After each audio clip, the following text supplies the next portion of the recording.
whether it's leaving something on in the oven, not throwing things away.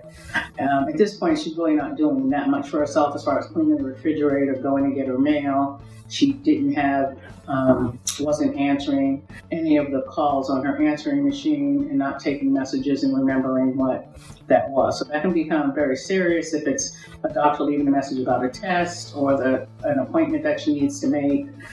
So of course, just letting anybody know who you have a friend who you start noticing that they have either Alzheimer's or dementia.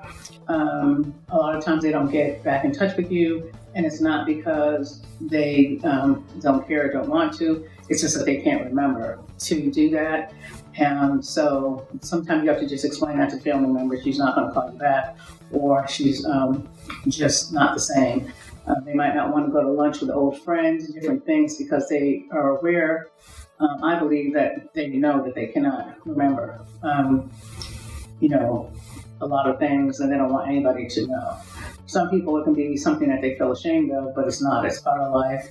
It's a major disease in this country. We just don't have the funding and the research, I think, that it deserves to help to change the situation. So 2 books that I found that are pretty good, that'll help you, is 36-Hour Day. And then this one is Before I Forget by B. Smith and Dan Gatsby. B. Smith was a famous cook, had her own TV show. Her husband started to notice it, and this is their experience of how she felt and how he felt going through it, having to either bring people in, and sometimes we're in denial. So this is good for someone who you know that that's the case, and your father or your mother doesn't want to recognize the fact that they are. One thing that I noticed early is her going to a doctor's appointment saying 5 or 10 minutes away, and she was gone for 3 hours. They get very offensive if you say something to them like, it was just around the corner, and they'll be like, oh yeah, you don't know, I don't get out that much. But as we all know, something's 5 minutes and shouldn't take you like 3 to 5 hours to get home. So it's all those little things. And a lot of times, even people in the state that I was in, they don't even notice some of the things that you might notice. Because if a person says, hey, I'm fine, then of course, if you're just listening to their verbal, but if you're not paying attention to things that you notice in the refrigerator or in their bedroom, like her clothes weren't being washed, like odors as well, those type of things, those are the first signs too, when they're not washing their clothes, or you go to their mailbox and the thing is totally full, just ready to, fall out because that person's not remembering to get their mail. So the easy things, of course, is to set things up like on, direct pay through their checking account. That saves them from having to go to the mailbox or paying the bill on time. That was the other sign of things. She wasn't paying her bills for 3 months or thought that they did. So, these books are great. Before I Forget, I loved, because it's really their love story and how that affects their relationship. So this one, I think, is a good read. The first chapter is Little Signs of a Difference, and that's what I'm saying, just little signs of things that you know that just doesn't seem right, of the new normal, putting aside pride and privacy, Queen of the 3 Rivers, Brave Then and Now, Time to Speak Out, Walking in Her Shoes, Stalking an Unstoppable Disease, and Alzheimer's in African Americans. So even if you're not African American, Alzheimer's doesn't care what color you are or what race you are. So this is just a great read, a husband and wife, what their experience was there. And then this one was written by, I believe, caregivers. And so this one is great.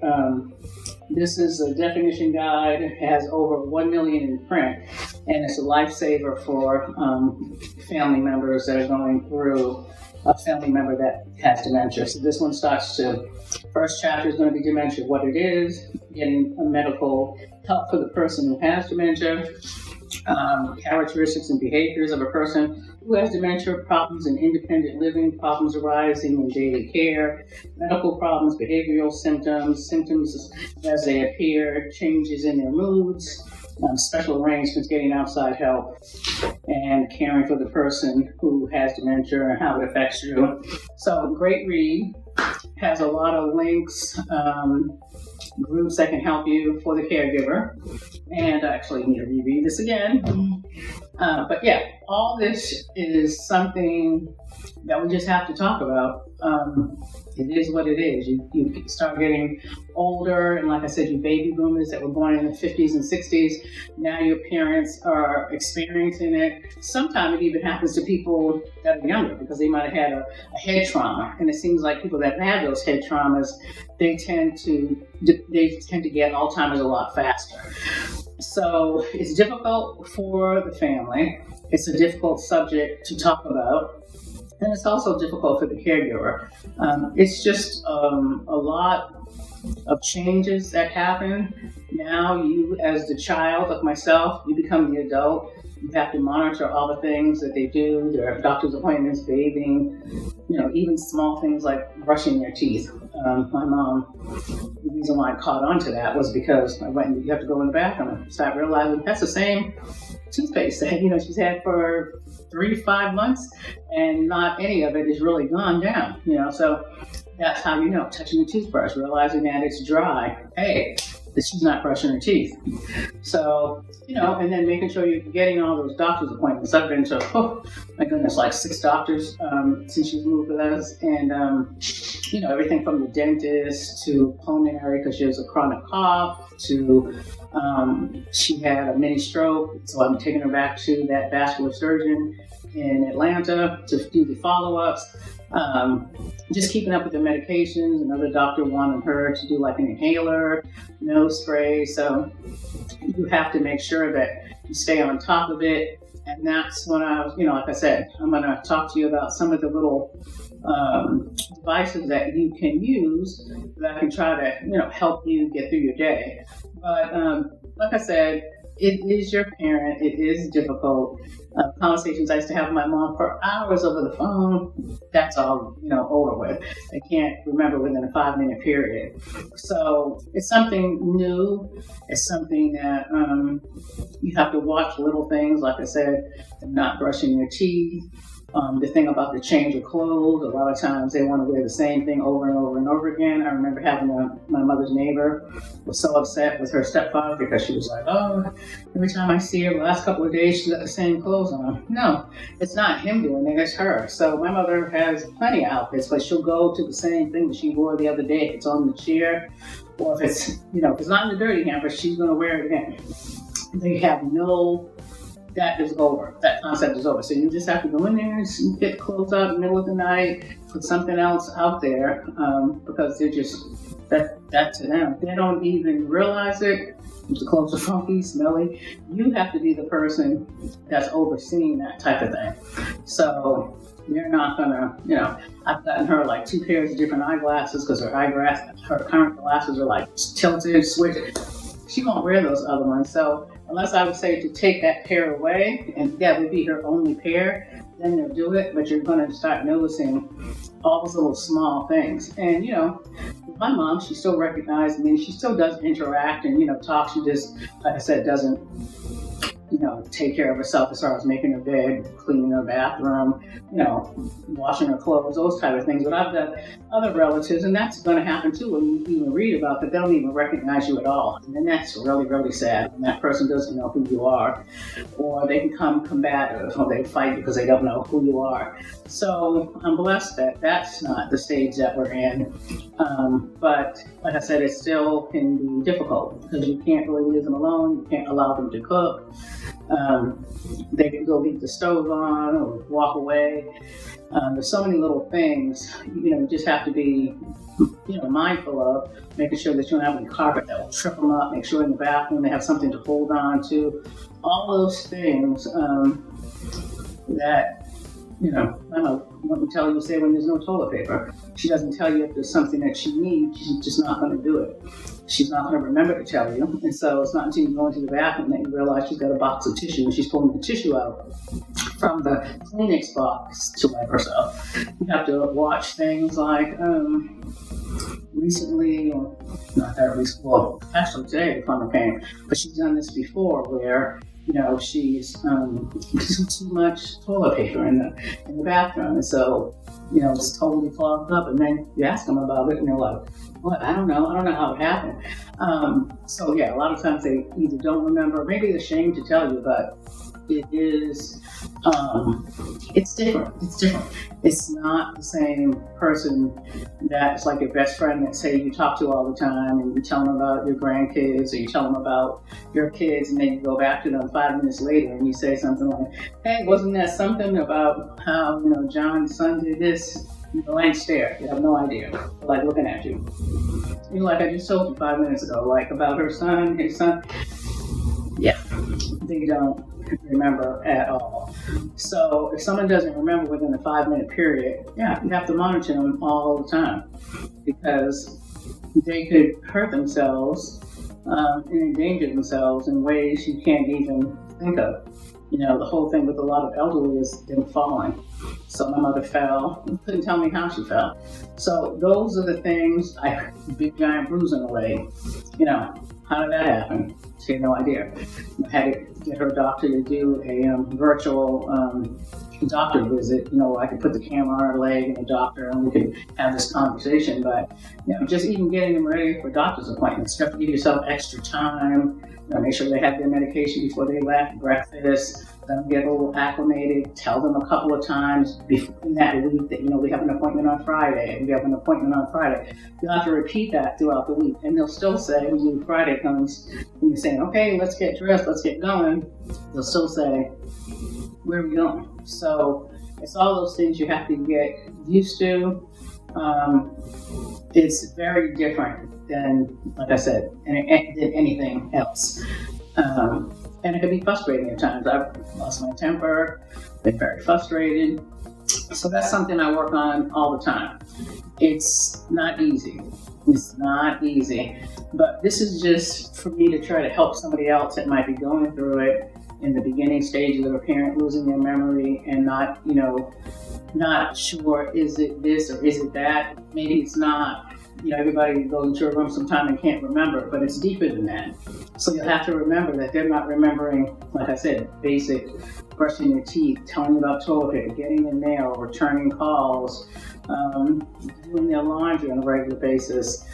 Any of that, those basic things that you think, oh, well, they should be able to do it. You know what I mean? Like not putting food away, leaving things out, or leaving the stove on. All those things that you would think, no, they should know this. They don't anymore. So it's something you have to accept. I mean, my mom's on 2 different memory medications, or Alzheimer's medications, and she's been on them for the 1.5 years she's been with me, and I don't really notice, to be honest. I really don't notice any difference, because there is no cure for Alzheimer's. They try to say it kind of keeps it at bay so it doesn't progress as much, but basically that's all it can do. So they're already where they're at. There's no cure for it. There's research being done, but they haven't found anything. And it does make you wonder if there's some of the tests that pre-tested, you might want to see if you have that, that you might have that gene or that tendency to have that. Maybe you can prepare your family a little bit better. But it's a serious disease, and it changes your life of the person that's going through it as well as the caregiver.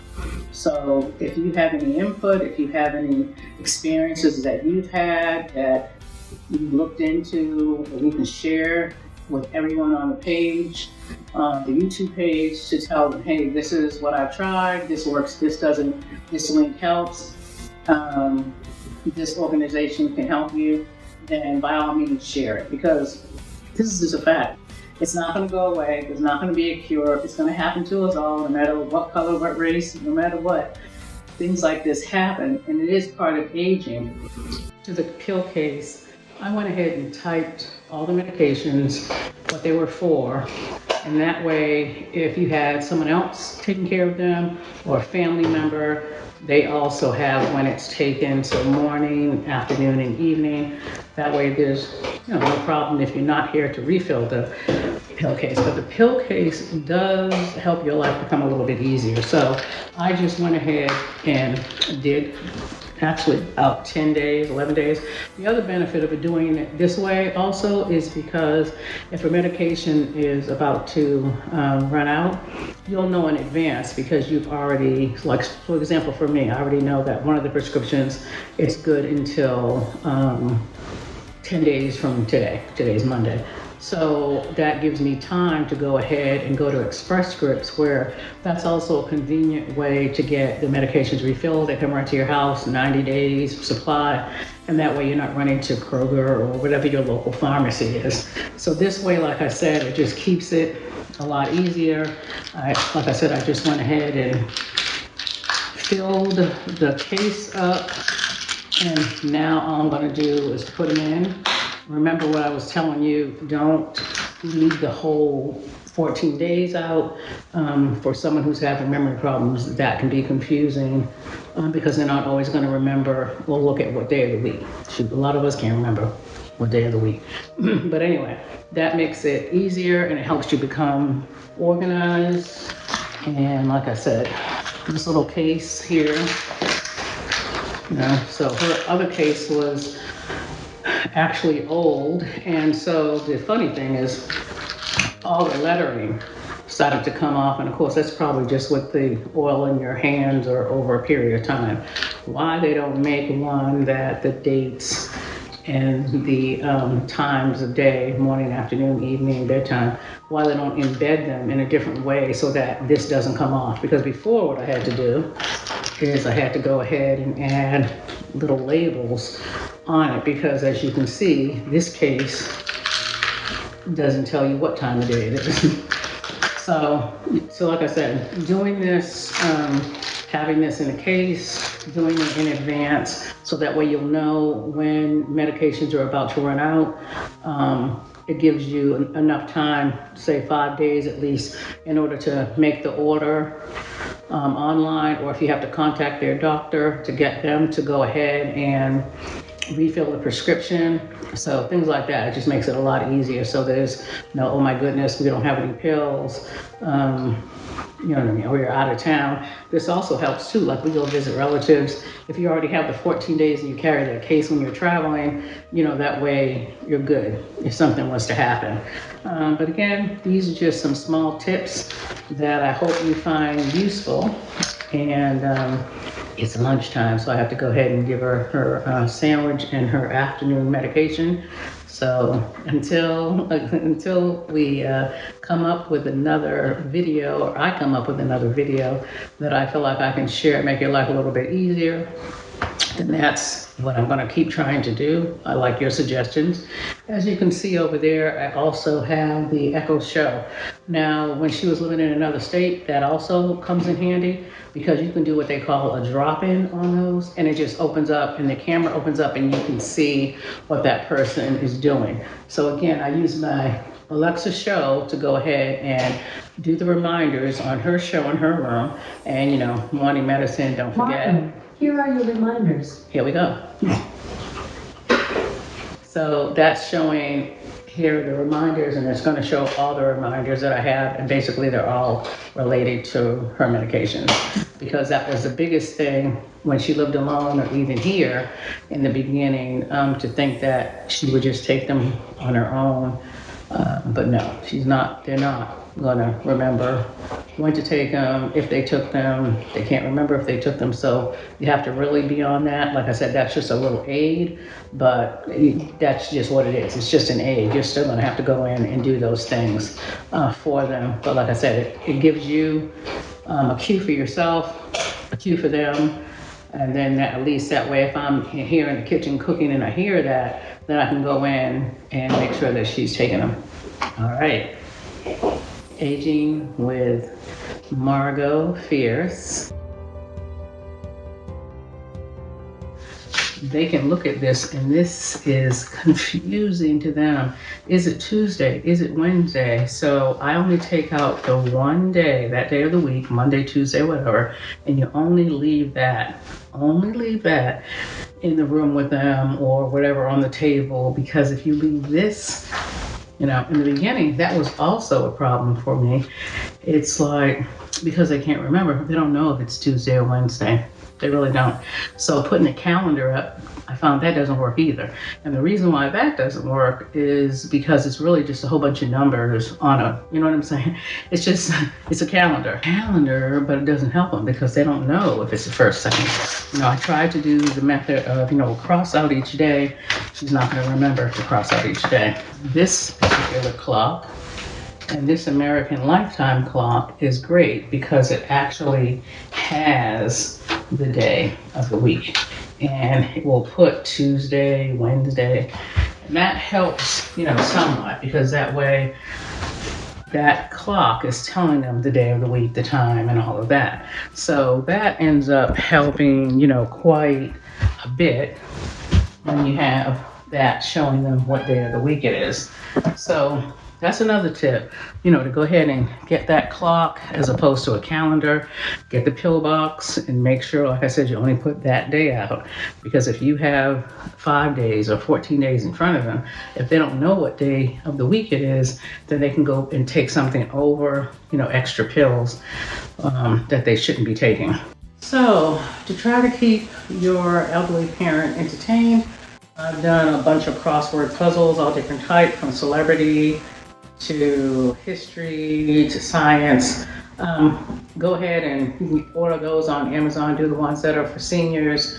Puzzles, like I said, be careful with that because I got a 1,000-piece puzzle. I had to send that back. That's way too much for them. So I would say start off with at 100-piece puzzle or even 200, but really don't go past that because it's just too difficult for them. Like I said, my sister got her an easel to paint. She really didn't do any painting. She mostly did things with the pencil, so I went ahead and got rid of the paint because you don't want to have any accidents where she's spilling it on the rug or whatever, or leaving them open and they dry out. So since she does pencils most of the time anyway, that worked out better. And of course, the other thing is they'll do things for so long, but their attention span. So she looked at the easel in the beginning for maybe 2 weeks, and then after that, she doesn't look at it at all. So she always did like to draw, so that's good. She was always drawing in the notebooks. I told her years ago to start, when her memory started to go ahead and start writing things down. Like I said, she doesn't always utilize them for that. It ends up being where she's wrote down the whole thing that happened on Tamron Hall, as opposed to who just called, did the doctor call, things like that. So she did a lot of drawing of faces and different things, flowers, and she actually is a pretty good artist. So I try to keep those notepads and those sketch pads available for her. Every blue moon she'll go back into drawing. At one point, my husband was actually drawing with her, doing puzzles with her. Sometimes they just need that too, someone to get in there. And one time my sister visited with her kids and they started putting the puzzle together.